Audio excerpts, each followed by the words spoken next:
Hello, everyone, and welcome to another episode of PR Explored. PR Explored is the PR podcast where we delve into trends and topics related to public relations. I'm your host, Michelle Garrett, a PR consultant and writer, and my guest today is Katie Suiters of Brighton Media. Thank you so much for being here, Katie. Well, Yay. I cannot wait to dive in today. Yes. I'm so happy to have you. I've been following you on LinkedIn, and I know we spoke at the same event, last summer for PR News. And so I'm really excited to have the chance to talk to you today and for everybody listening and watching to benefit from all of your wisdom because I think you share some really great things on LinkedIn about media training and I think you and I believe that maybe, maybe we need to freshen it up a little bit. So That's a polite way of saying it. And I truthfully never thought I would be sitting here talking about media training in a positive way.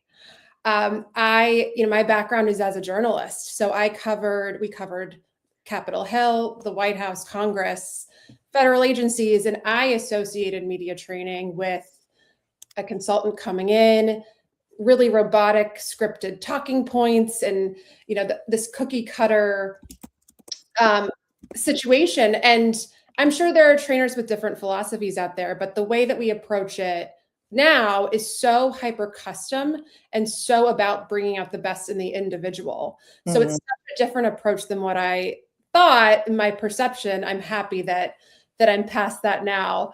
But it's a funny real 180 for me to be on the other side of it and also really passionate about it. And I still get to play producer every day with this work. So it's very fun.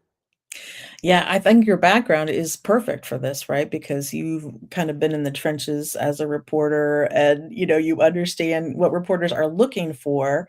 And also, we're going to talk about how preparing executives is not just for on-air broadcast media or sound bites in, digital media. It's actually across just a gamut of different scenarios and things where they have to speak on their feet. When I started this work, I assumed it would be 90% broadcast. And what we do is we do internal all staffs, and what's funny too is those get leaked sometimes, right? So it does end up in the news, unfortunately, but internal communication is a huge part of what we do. Social media, LinkedIn, Reels, there's so many opportunities now, but really any verbal communication opportunity, panels at a conference, you name it. Executives are expected to just be able to talk about what they do, but really there's so many skills. And that's one of the main things I do want to get across today is these are all skills that can be taught. These are inherently, sure, some people are born with more abilities than others, but there are so many things that we can teach. And really anyone can get better at this work. And they do when they put in the time. Right, it takes effort, and I think that's always, a question of, how much time and effort do people really wanna put into things? Because I feel like we're living in a society now that doesn't really wanna invest any time or effort into getting better. They just, think they can maybe, figure out some shortcut, and I'm like, "No, it doesn't always work that way," so Doesn't. But if you dedicate 2 to 3 hours to this work, you will notice a massive difference. And I know we'll talk later about continuing the work on an Mhm. ongoing basis, but you would be so surprised at how quickly you can get just practicing, watching yourself back, and doing a couple exercises that I'm happy to talk about as well today. Yes. So, I will be asking you some questions, and I would love if people listening or watching have questions, if they would share those questions, we'd be happy to try to get to those.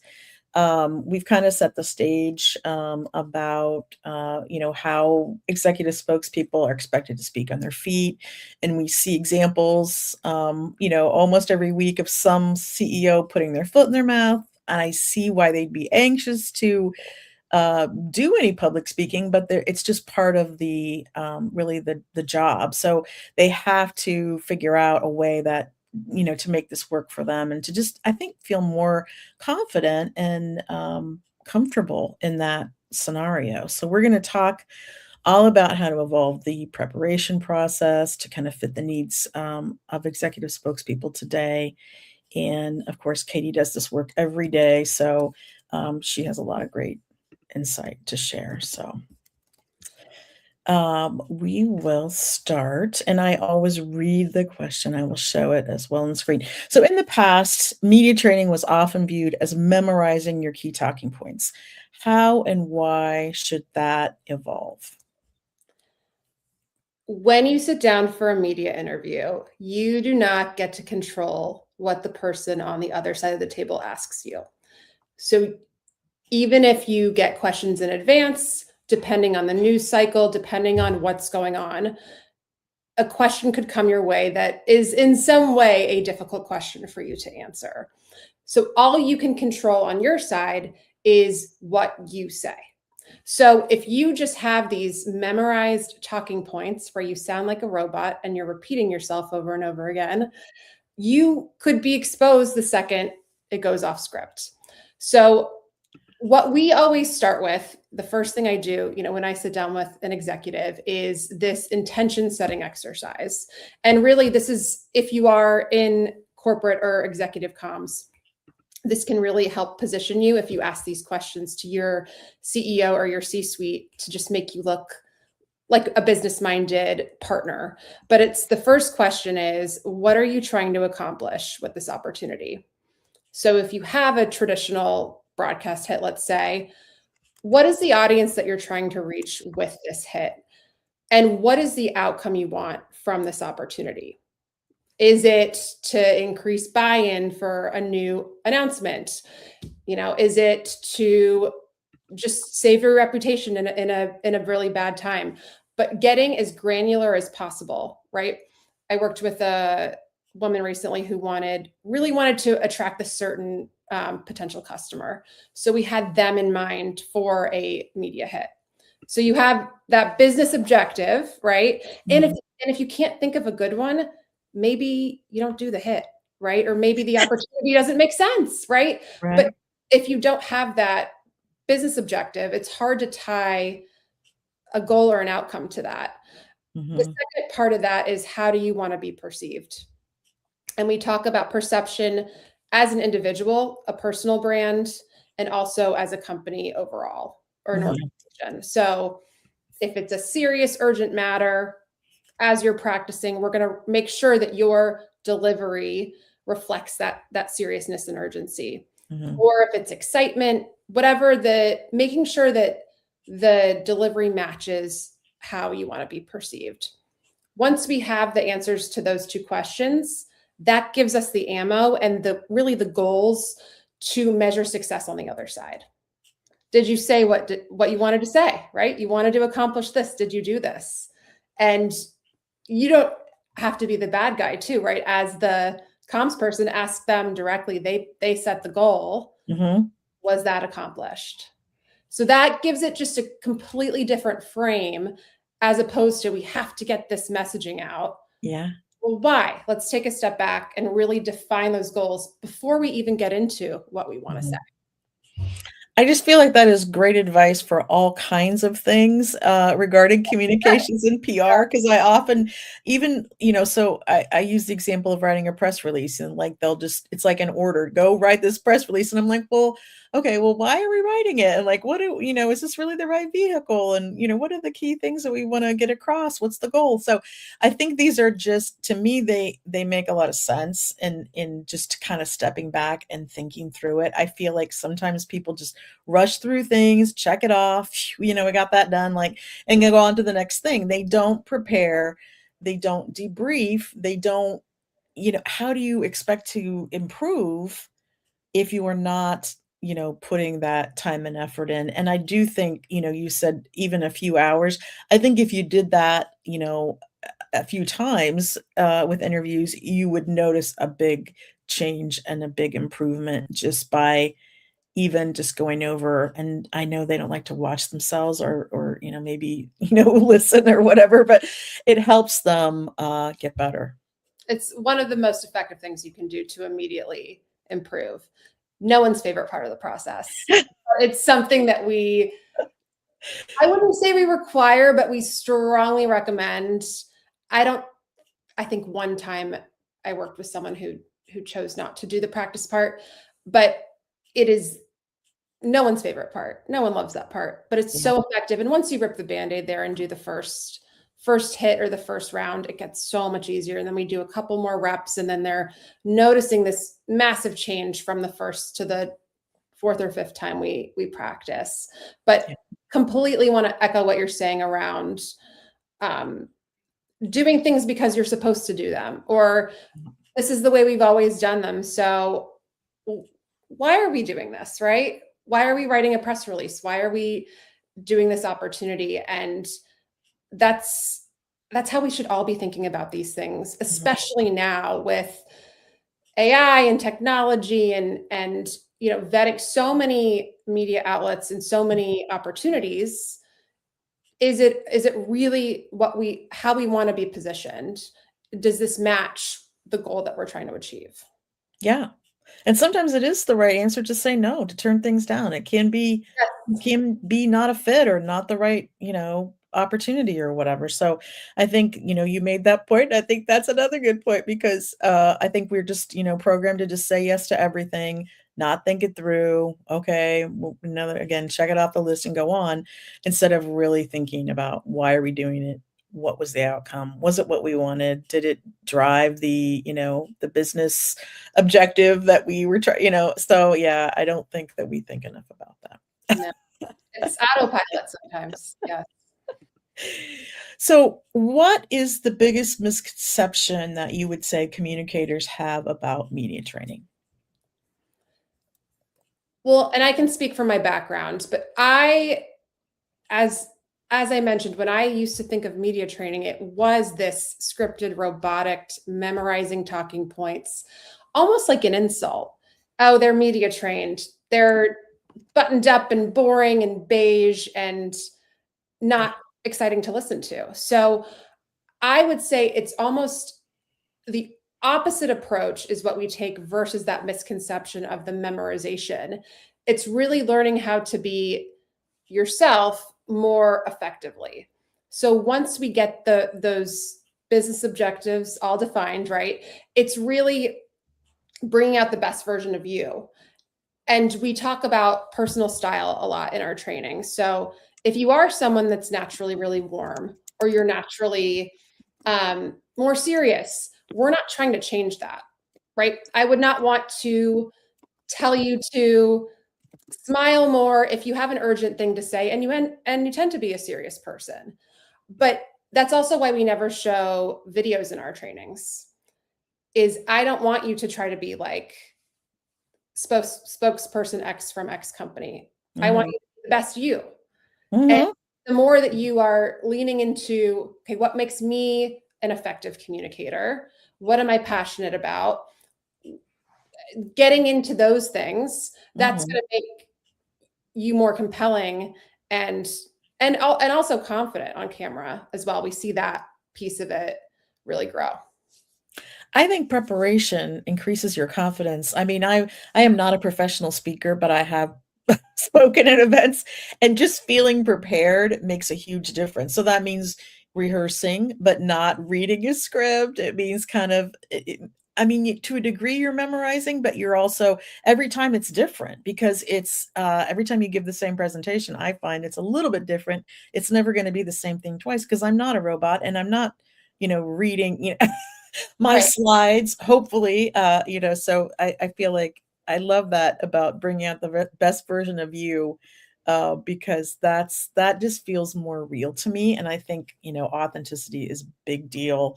It's always been a big deal, but I think it's now more than ever because of AI and deep fakes. I mean, so you wanna sound like yourself when you're out there so that if somebody does try to put something past, your audience, they're gonna know right away, well, that's not the CEO of that company because 'cause I've heard him speak and he does not sound like that. So, Mhm. yeah. That's a good point. The other one misconception I want to touch on as well with my journalism background is there tends to be a misconception that I see that journalists are out to get you. or Oh, that yeah. there's some sort of hostility, or there's some gotcha that they're always trying to get. And speaking from experience here, unless there was some big negative headline, or something to dig into, if it's a story about your company because you're doing something great, Yeah. I want to tell that story. Mhm. But if you come in and you're saying no comments and you're dodging and you're not making eye contact, Yeah. I'm then assuming there's something shady going on. So you're setting yourself up for failure, assuming that hostility in advance. And of course, there's exceptions. And if your company's going through something, there's different scenarios, right? But Mhm. overall, that out to get you mentality, I don't think that serves anyone. No, I always say it's not 60 Minutes, you know? It's not they're not gonna ask a gotcha question if you're just talking to the local business journal or a trade publication or, I really don't think that a good reporter is that's not really helping their story. They're just trying to tell the story and they want you to be, honest with your input, but there's no agenda there beyond, getting the story, hopefully getting it accurately conveyed. That's what I hope they're doing. And as I have a journalism degree, so I Yeah. think that's yeah, I don't like that perception of journalists either. No, and that also reminds me of PR people always used to ask me, "What's your angle for the story?" Don't ask that. Don't ask that. It's it's like, I don't have an angle. I want to tell a story about X, right? And or at least that's the way that I try to think about it as a journalist. Is I'm not trying to have the X outcome. I'm going to ask you questions and see where it goes, right? Right. But overall, just understanding that it's typically not a contentious environment, Mhm. unless Yeah. you kind of know you're signing up for that. Well, if you're prepared to Yeah, speak and think on your feet, this is another thing that I see that bugs me is that sometimes, I see reporters complaining because PR people want the list of questions they're gonna be the spokesperson is gonna be asked. Well, I mean, I have had reporters offer that without asking, but if they don't offer, I wouldn't ask, and I don't think you can really expect that because you don't know where the, interview is gonna go. You don't know, maybe you'll think of questions while you're talking to the which would be really better anyway if it were more, authentic, but I just think people get nervous and they just have this immediate, like, idea that it's gonna be this contentious situation, and that's not true, it so. sets everyone up to fail. It makes the spokesperson not perform their best, and then the journalist isn't getting a great story either, right? So there's nobody wins in those situations. Yeah. Yeah, A lot of times too, I work with, clients in B2B manufacturing and things like that, and trade pubs will email questions. And so I really prefer when we are able to get on the phone with them or on a Zoom call or whatever. I feel like more journalists are moving in that direction too to make sure they're not getting AI generated answers. But 100%. yeah, I mean, if you're just sending answers into questions they sent you, I think you really need to try to be original and not just, repeat the same things over. That's even harder to get across a sense of personality and originality in that scenario, but anyway. It's I personally never sent questions in advance as a journalist, but would say themes. We're going to ask about X, we're going Right. to ask about Y, and Yeah, enough to really hopefully give them enough to understand what the story was essentially about. And then, exactly your point, leaving room for breaking news or news of the day if it right. ever made sense, especially when I would interview members of Congress or those sorts of people. You have to throw a question about, news du jour. So Yeah. but it really is all about that preparation piece. And then no matter what you're asked, you're easy breezy.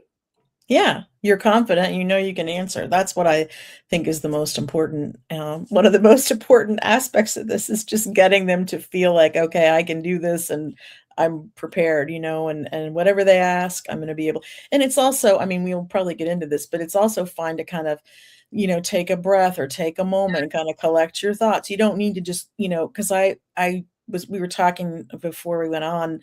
I used to work with startups, and a lot of the founders are younger and less experienced, perhaps in some situations. And I feel like there was just this tendency to just immediately, like, they felt like they couldn't take a pause. So you kind of had to help them understand it's okay. Like, just like a person would answer a question in any situation, you're not immediately going to know what you want to say. You kind of need to collect your thoughts for just a minute. And it doesn't need to be, a long time, but just taking that moment to even like, okay. Particularly with TV, we see this because it moves so quickly.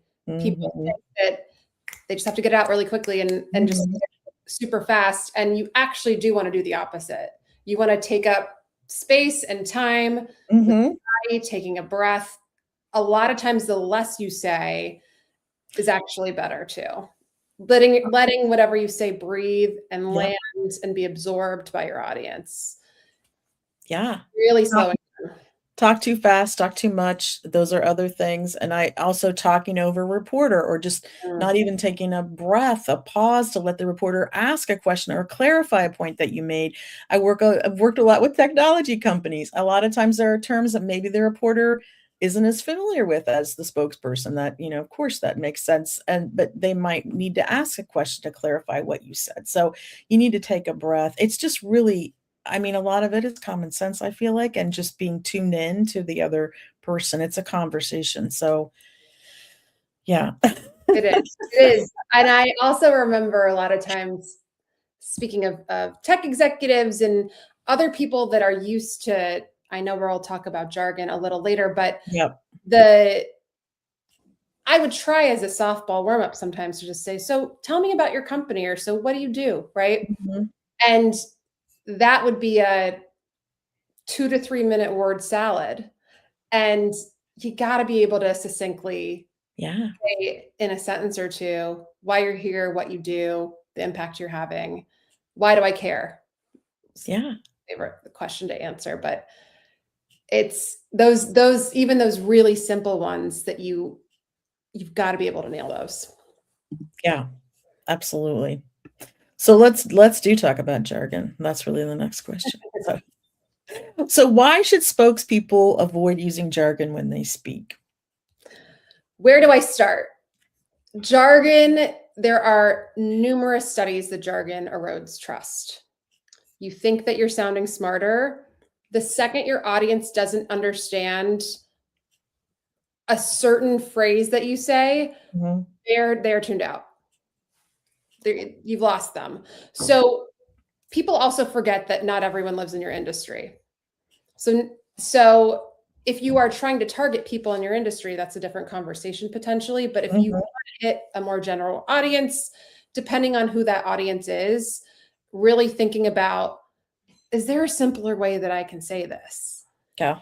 That of 100 times out of 100, that will be more effective as a communication tool. The simpler you can say things. And I'll never forget, I want to tell a quick story. When I started as a producer at NBC4 here in DC, I worked for a reporter named Liz Crenshaw, and she was very um, like famous, right? And so I was very intimidated by her, and I wrote her a script, and I had some bigger words in there. And this is before AI, but she asked me, well, what does this mean? And I couldn't tell her exactly what the words meant in a simple way. So that was my first lesson of like, oh, if I can't say it super simply, Mhm. put it on TV. Yeah. So that applies to any company, any situation. You really have to say it as simple as possible. Even we would change necessary to you don't need to. It's not Yeah. necessary. That level of simplification, Yeah. practicing getting that simple, it is such a more effective way of communicating. Yeah, because I would say even from I have a pet peeve about this in written communications, and I run into this probably every day in some realm of my life. I'm like, do you think everybody knows what that means? And if I have to go look that up, you've lost me. You've lost the moment. Like, people are not gonna, especially now, people are not gonna take time to look up what that acronym means. And often acronyms mean more than one thing. AMA, that means, I mean, I don't know, probably 10 things.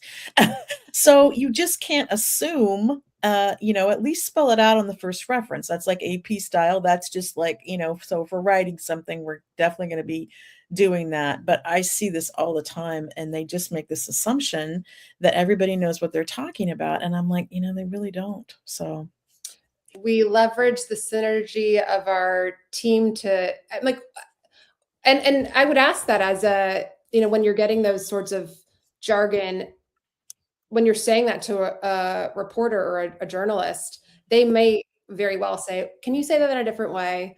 Or I'm not sure what that means. And they're not afraid to look or sound stupid. So you have to be prepared then to dumb it down anyway, or to say it in a simpler way. yeah. You might as well just get it right the first time. Yeah. I don't know. I think it's just a habit people fall. I don't think they mean to do that, but yeah, no, I have to remind clients a lot. And if I'm writing something for them, I'm always going to spell it out, even if it's something that everybody just takes for granted, because it's we don't know who's going to be reading it. And again, for search, I'd say, if you're doing any communicating online, you want it to be, want search to be able to pull out, and find the terminology. So I wouldn't be assuming that the acronym is always the best. So it's a total pet peeve. And we work with tech companies, startups, energy companies all the time on really simplifying that language to reach the audiences that they want to hit, right? It's if they have investors, they're not all in that space potentially, right? So there are so many business objectives that we work with all the time that it makes sense to be able to say it in plain English. It's just so funny. It is that counterintuitive piece though, right? You think you're sounding smart, it's being received in the opposite way. no, I don't think a day goes by where I'm not reading an email or looking at a story online, and I see an acronym, and I'm just like, what is this? Like, I mean, and then I feel bad. Like, first of all, I don't know what it means. And then I think, oh no, because I do what I do. I'm like, uh-oh. Now their whole audience, the people they were trying to reach are going to be lost, because no one is going to take time to go and look up that term. No, they're not. Our attention spans are decreasing by the second. So yeah, if you have someone's attention, you want to keep it. Don't give them a reason to tune out or to look away. yeah. And I know, hi Jen. So she says, love this. So true. No jargon, everything in layman's terms. I know she works with a lot of, I think, healthcare organizations and things. And that's another industry where it's just rampant. So it is. And it's so different, again, depending on the audience who you're talking to. Just really want to focus on making sure that you're being as clear as possible with the people that you're trying to reach. Yeah. And again, I don't think, like, again, spelling it out one time on the first reference, that should cover you. You don't need to do it every time, but there has to be something. And I see, like, too, like with events, I think, like, if it's a little like ad or something for an event, they maybe feel like they don't have the room to spell it out. I'm like, oh no, like I don't know what this is. Figure it out, right? Do it if you can. Do it if you can. I just want to remind people we're about halfway through. If you have questions for Katie about media training, please feel free to post those, and we will do our best to get to those. So the next question is, why might a monthly or quarterly prep session be a better process than just a one-time media training session, which I think is kind of what we are used to, maybe? I would say any training is better than no training. Right? So if the question is, one time or no times, of course, one time. But I think of that ongoing prep the same way I would think about ongoing PR or any ongoing situation where it just means you're ready for anything, right? So a hit comes up, but an opportunity comes up, or a crisis happens, or an announcement happens. And because you've been continuously practicing, you're ready for anything. You're ready for that call from that journalist. You're ready to nail that town hall because you have these skills that you continue to develop over time. So we do typically start with that, 3-hour executive session where we lay the ground rules, we give them the best practices, some of those universal truths, start the skills building process, do some mock opportunities. But that ongoing piece, you can really tailor to what you know is coming, but then also you're prepared for essentially anything. Yeah. Yeah, I love that idea because every quarter they have something different that, they might be speaking at a conference, they might be doing a town hall for employees, they might be doing a media interview or 2 or 3 or 4, or, they're just and sometimes they just get caught at an event or something. I've seen that happen too, where they just, a reporter's there and they're there and they're just, so then it ends up we see a soundbite across social media that they probably didn't necessarily know Fair. they were going to be they didn't think that was going to happen, so And it's Michelle, I'm curious if you think about PR like this, but almost as insurance. yeah, yeah, absolutely, because if you're not prepared ahead of time and something happens, you're going to regret it. Now you hope that it doesn't happen, and it probably won't happen, maybe. But yeah, it's, what do they say? Preparation is the best. I can't think of the quote right now, but yeah, I think it's better to be prepared. And again, I just think you just feel better walking around in your shoes on your date as a CEO.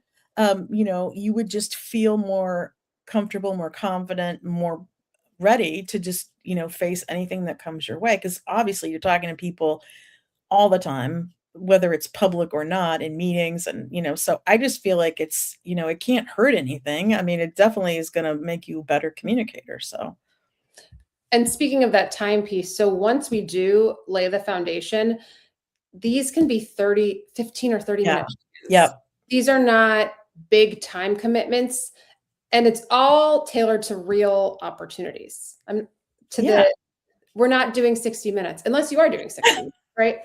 If it is that conference panel, that's exactly what we're going to practice. Yeah. Really getting it true to life. Yeah. What we expect to come down. And I think sometimes just having it on their calendar because they might think they have good intentions. Oh, I'm going to do some prep for this. I'm going to, do some research and prep. But I think just making sure, like making it a priority by putting it on your calendar and setting aside that time with your trainer or your PR counsel or whoever it is, that just makes it more intentional and you're more apt to honor that than just saying, "Oh, yeah, I meant to do this," and then it's 15 minutes ahead of the thing, and you're like, "Oh, no," like Right, right. But practice really is the best way. The best way to get better is to continue to practice. Yeah, If they will tolerate the recorded feedback piece, and I know we'll talk about delivering feedback, which yeah. I am happy to give people some tips around as well. The best way to deliver feedback to your C-suite. Anything you can get in that realm is going to set everybody up for success.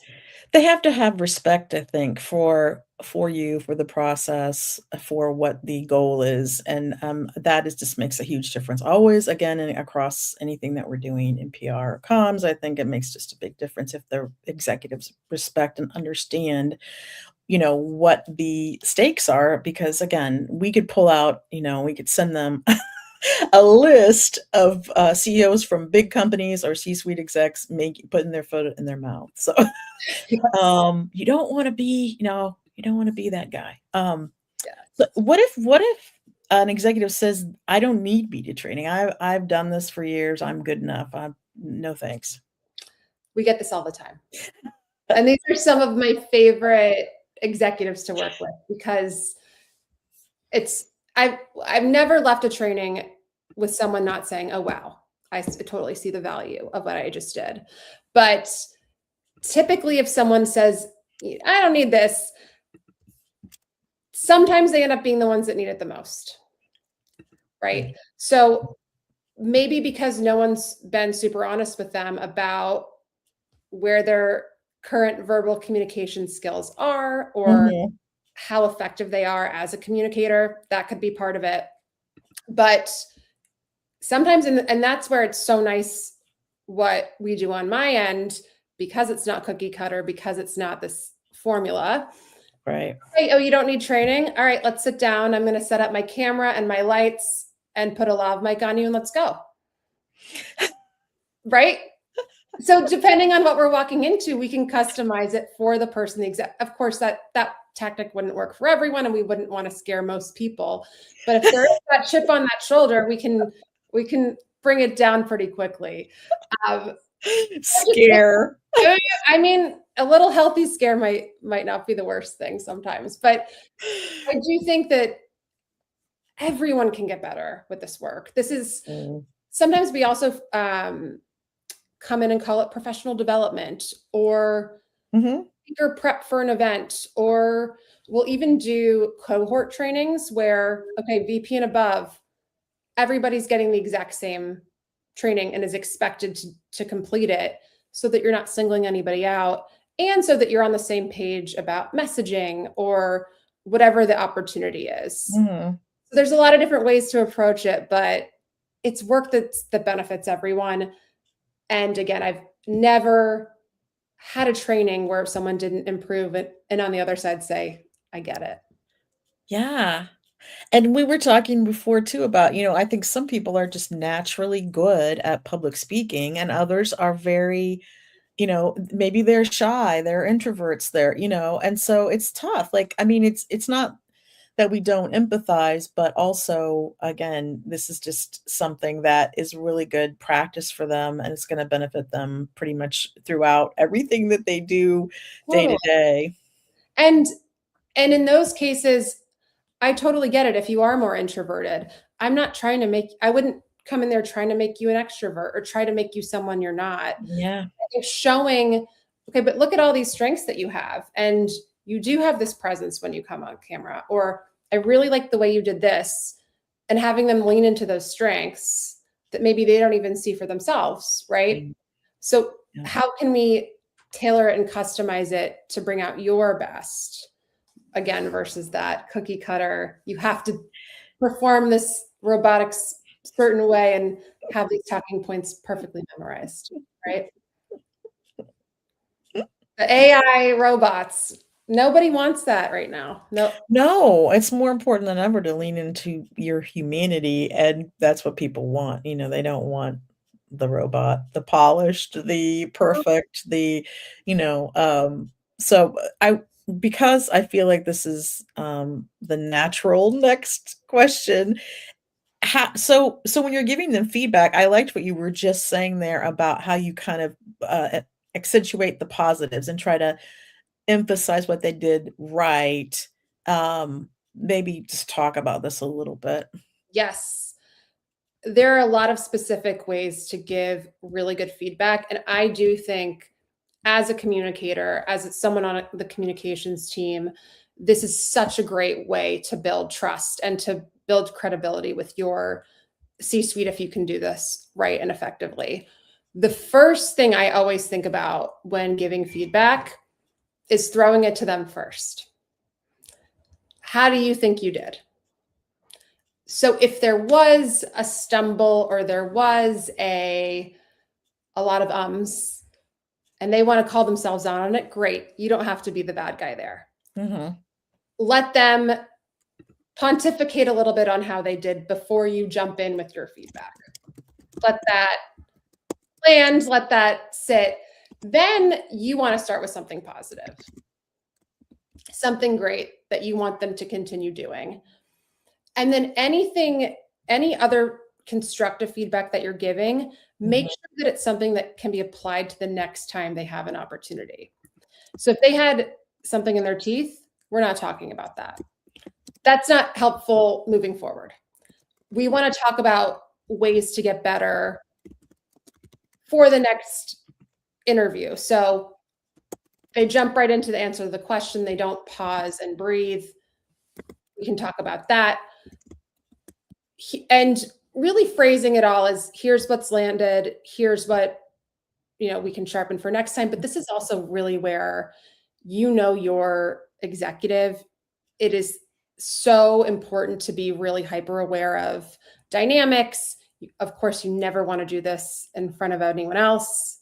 in an elevator, anything like that, unless you're doing a media tour and you really need to give feedback quickly in that moment to prevent something bad from happening, right? There's different scenarios, but overall, just being very mindful,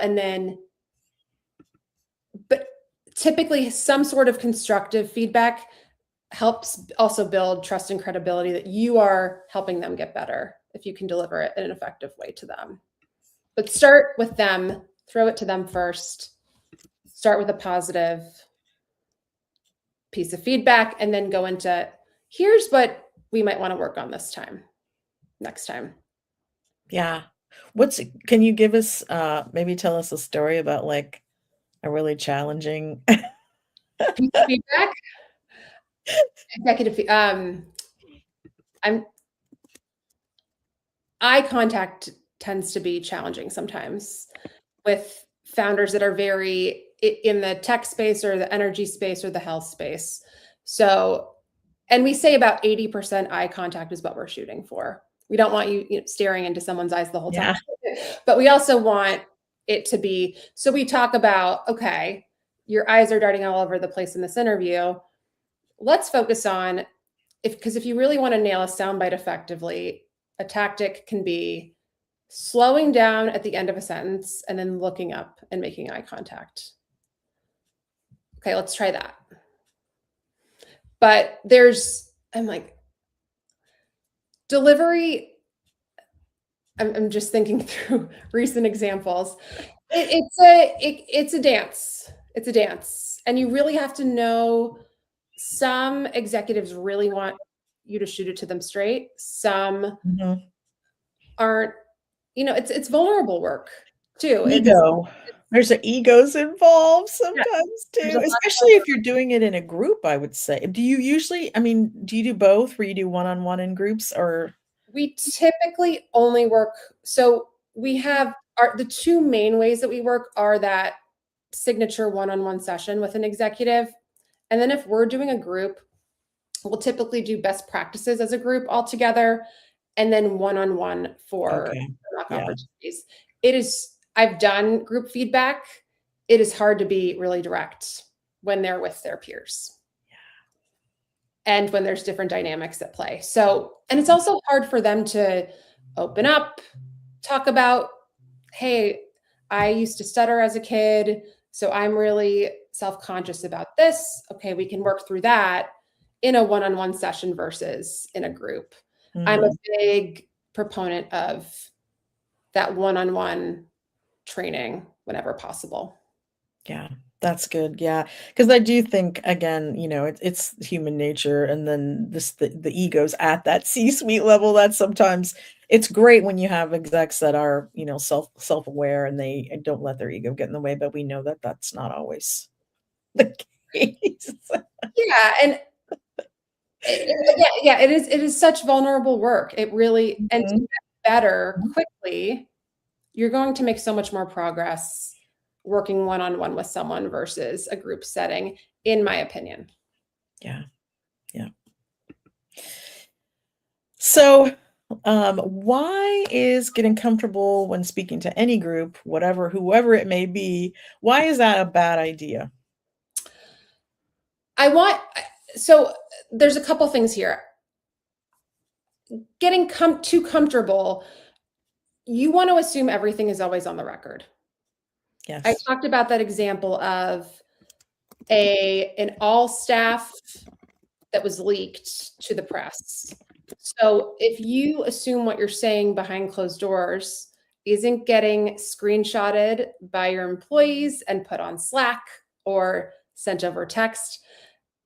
Yeah. Right now, with the way technology is, you just assume everything's on the record. So that comfortability piece, I don't want you to not be comfortable, but I want you to be very aware that anything that you say could get leaked, could get published, could get shared somewhere that you maybe didn't intend for it to be. It's something we're seeing all the time with our clients. And really blurring that line of truly internal versus external communications when you have those moments of those leaks, when you have those moments of things getting broadcast that they weren't expecting to be in an article, right? Or they weren't ready to share. If you're not ready for it to be published, really think about how you want to communicate it to your employees. Yeah. I thought about that. I just now thought about that example. I think it was Wendy's when the executives shared some numbers on a call, like an investor call, and then that became public, and he got him in a lot of trouble. You can't really walk it back either once it's out, right? It's just a challenge. Yeah. Yeah, yeah, and again, it would put people, it would make you anxious, if you know, I do empathize with why they are Or nervous about speaking at all, like, it makes sense, but then again, there's I don't know, it's common sense, but then I also feel like you just get nervous sometimes and you're just like and you get in a hurry, like just what we talked about. And the more you practice these, you know, follow this advice, the better, you know, you'll get more comfortable, but not too comfortable. and getting back to that intention setting exercise too. If you are talking to your employees as the audience, I think about too with, okay, who are you trying to reach? Even if you're talking to a journalist, okay, what's the audience beyond that? That's a great vessel, right? But if it is your employees, what are you trying to accomplish with this all staff? Is it getting buy-in for this, new announcement? Whatever it is, you can apply those principles in the exact same way and set yourself up for success there. Mhm. Yeah.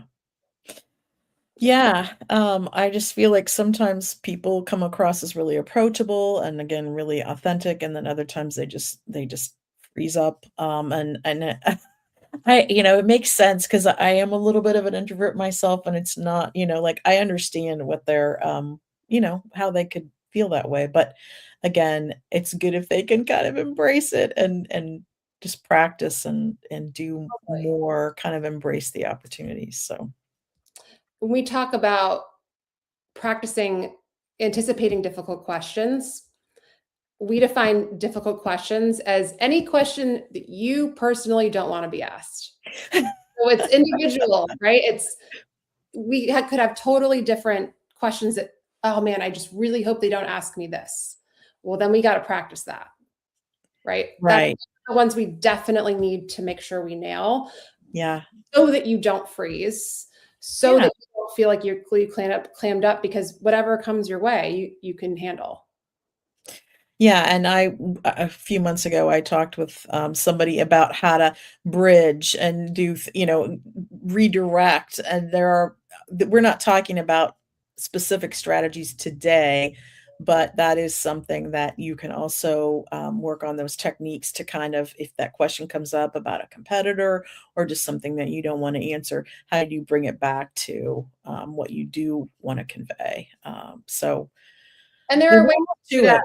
Yeah, there are ways to do that without sounding like a politician too. You can acknowledge you have to acknowledge the question that you were asked, right? You can't just go into your bridge moment, but Mhm. absolutely there's a million techniques for situations like that to make executives feel more prepared. You mentioned no comment earlier, and I had a client not too long ago that wanted to use that if they got asked a specific question, and I was like, "We don't really wanna say no comment. We could probably say you could probably say, you know, I can't speak to that, but here's what I can speak to," and then, you know, go back to your, you know, your points that you wanted to make, but yeah, just the no comment just kinda shuts down. It's not, it's very it feels very theatrical to me. It's very it do totally well, and shady. Shady is the word that comes to mind for me, and it invites more questions than you think you're shutting it down. You're really Mm-mm. and No. and there's too many tools now. You just mentioned, a great bridging phrase. What we're focused on today is X. I can't speak to that right now, but and if it's taped, maybe your comms person can come back to this question or, Mhm. in some way, but completely shutting it down and then clamming up conveys nerves, conveys uneasiness, all the things that you probably don't want to convey to that journalist. Yeah, no. Don't do it. Don't Don't do use it. it. Don't do it. So So, I really am tired of talking about I know. AI, but I'm gonna ask, how is AI changing the media training landscape? What I have noticed, particularly in the last few months, is that a lot of the comms leaders that I work with at companies have these beautiful messaging documents, these beautiful, AI helps write these great talking points. And then their CEO gets up and maybe the delivery isn't matching this beautiful language that was developed. So we're noticing a need to really marry the two better. But there's that gap that can happen between that verbal communication and this written language that is Mhm. great, but maybe not the CEO's voice. Maybe they're just not comfortable with the content, whatever it is. Um, Completely agree with AI as a concept being tired of talking about it, but I do think the human premium here is something that I've noticed more companies investing in. I think Mhm. moving forward, people want real and human and Mhm. honesty and integrity, and they don't want these robotic. You can get the robotic, you can get the right. So Yeah, how are you showing up yeah. and delivering your message in a authentic or credible or Mm. trustworthy way Mhm. that's human? Yeah. Yeah. Yeah. It's just not interesting. No, It's not different. You sound like everybody else. That's to me, that's one of the biggest, you could make a lot of arguments against about why AI generated talking points aren't great. But I mean, I feel like you need to always be bringing out the humanity, telling the story. You need to be explaining why you're different, how you're different, why it matters. These are the things that you should be focused on and not necessarily just reading down a list of AI generated talking points. I don't find that anybody, the reporter, the audience, I mean, nobody's going to be interested in it. So what are you achieving? And I also see, and I think I mentioned this a little bit ago, that reporters are moving away from allowing respondents to submit answers via email because of AI. And of course, a lot of them check for AI. They can detect AI either. I mean, I think you don't even really need a tool to detect it. Like you could just tell. And so you don't want to be that spokesperson. So I know. you don't. And again, these are all skills. Verbal communication is a skill. These are all skills that you can learn and develop over time. So this isn't something that you're born with or you don't have. You can get better at this type of work, just like you can become a better writer, right? Become a better Mhm. verbal communicator. So these are just skills that you can build on. If this is something that you want to get better at, you absolutely can get better as a verbal Yeah. communicator. We have just a couple minutes left. If anyone has a question, this last chance. I'm gonna ask you one more question, and then I'm gonna let you just tell us anything else that we missed. So, if you were, going to do some training, when is it a good idea to hire a trainer versus handling it yourself in-house? So this is where comms leaders know their leaders best. We typically come in and deliver the honest feedback. Sometimes there can be a power dynamic or just otherwise uncomfortability being really honest and direct. If you need an expert, we come in and we bring that honest perspective and lens to really make the executive better. We're brought in for a lot of different reasons, though. To prep for specific events, right? Like, oh, we've got so much coming up. Let's get like a schedule and let's prep for all of these events. A lot of times, leadership changes were brought in. But really, I like to think of us when we come in as an extension of the comms team, or somehow I want to make the comms people look great. That's part of my job, is Mhm. really to make communication show the value in that work. So again, it really depends on the person, the situation, but it can be really nice and helpful to have that third party that comes in. Mhm. We're going to be really honest with you. Yeah. We're going to leave. Oh, they said this, right? We have takeaways and leave behinds, and uh, Yeah. really specific feedback that we can give to help them work on over time. Yeah. It's almost like good cop, bad cop. I'm like, Yeah, "Okay, I don't want you to hold exactly. it against me, but you." Right. And I can be the bad cop. I can be Right. I can be whatever you need. Yes, totally. Yes. That's right. Because I just feel like an outside resource is gonna be able to maybe be a little bit more direct and honest than maybe the internal team who is more likely to, I mean, you know, let's be honest, like, sometimes we just kind of, we know that, that's the boss, right? So we kinda have to keep that in mind all the time, and some execs, again, are very approachable and self-aware, and others maybe not so much, so it might be beneficial to have somebody outside the team come in and handle some of that because, there might be pushback or there might be egos or there might so I feel like that makes a lot of sense. Yeah. It's happy to be that third party outsider that comes in and makes people better, and then lets you continue to do your job, right? Most comms people are great at messaging, great at um, press releases and outreach and all these other things. Right. So let then the expert come in on the verbal communication side and help with that piece of Yeah, we're not all professional media trainers. it. Oh dear. Well, what else do you wanna tell us? We have just a minute or 2 left here. If there's anything else, did we miss anything? Is there anything else I you have wanna share? loved I have loved this conversation. I want to reiterate that media training, in my opinion, should not be cookie cutter in 2026, should not be the same, should not be memorizing talking points or a clicker counting ums or the scripted experience. Yeah. And really, I that's why I love this work, is because we get to work with individuals and really get into that, how to make them their best. So it's just such fun, rewarding work. And again, playing producer, getting to still have that part of my job from my journalism background.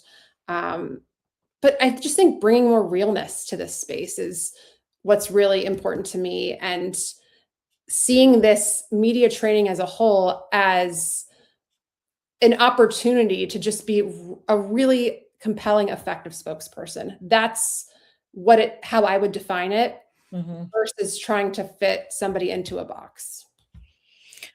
You are just I think that it comes through how much you care about what you do and how much you love what you do, and I think that that is always the kind of person that you want to, follow for advice and hopefully, hire when they need help, so, yeah, I really appreciate you being here today, and I thought this was a great conversation, so thank you so much, Katie. Thank you, Michelle. This was so much fun. Great meeting you after following you for so long on LinkedIn, and really admire the work that you do as well. So Oh, thank loved it. Loved chatting. Could do it for another hour, but really you. appreciate Well, there's probably a lot more many more pieces of advice we could offer, but yeah, no, we'll wrap it up there. I'll be back, I think on the 23rd with another episode. We'll be talking about crisis communications on that episode, so maybe we'll talk about spokespeople putting their foot in their mouth again. We'll see, but Oh I man. wanna thank you so much, Katie, and thanks for everyone who tuned in, and, we will see you again soon. Thank you. Bye.